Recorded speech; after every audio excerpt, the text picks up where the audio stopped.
ก็พี่รู้ว่าวันนี้สบายดีพี่น้องวันนี้เรากำลังเดินทางมาบ้านเนาะนอนนายในนอนนาพี่น้องนี่ครับเรากำลังเจ้าเลยจังเด้อ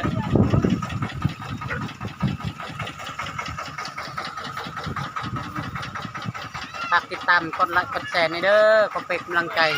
คลิปต่อไป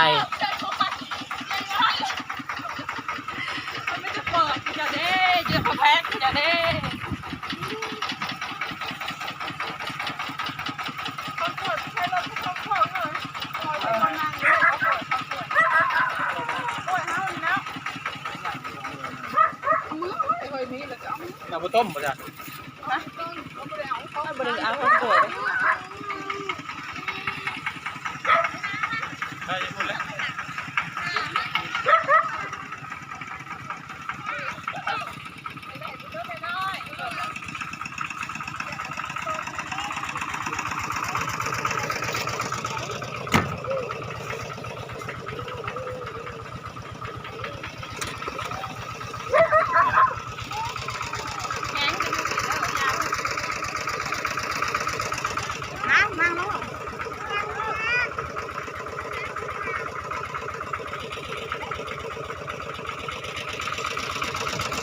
จับจองกันเลยเด้อ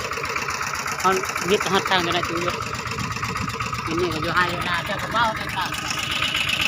อันบ่เป็นเว้าในนางคือเก่าเด้อพี่น้องเด้อแก้เข่าได้บ่นี่ได้เท่าคำพังได้จันผู้ฟังแก้เข่า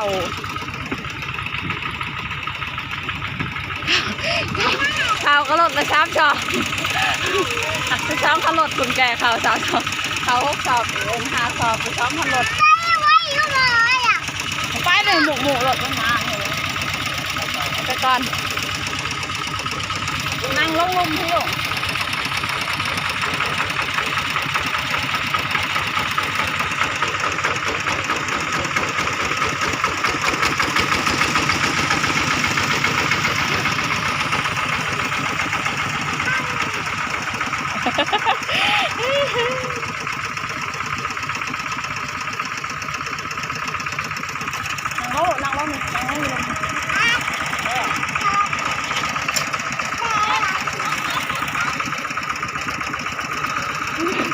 ทงเงินได้ทงเงินเดียว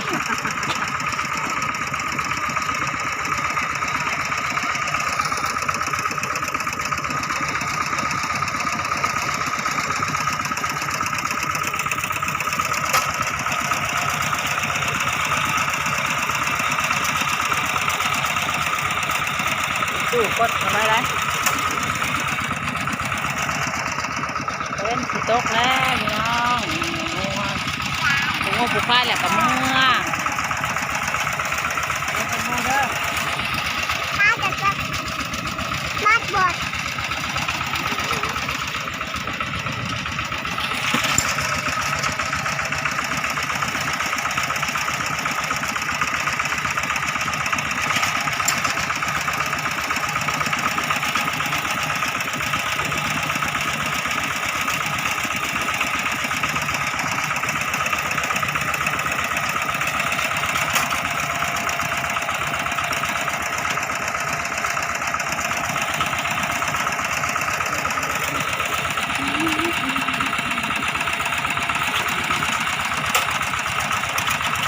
3 นาทีเลย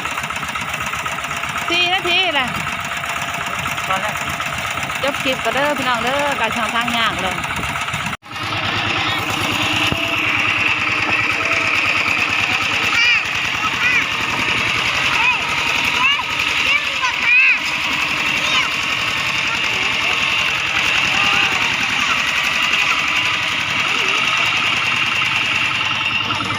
ถ่ายดูนะให้แมนเบิ่ง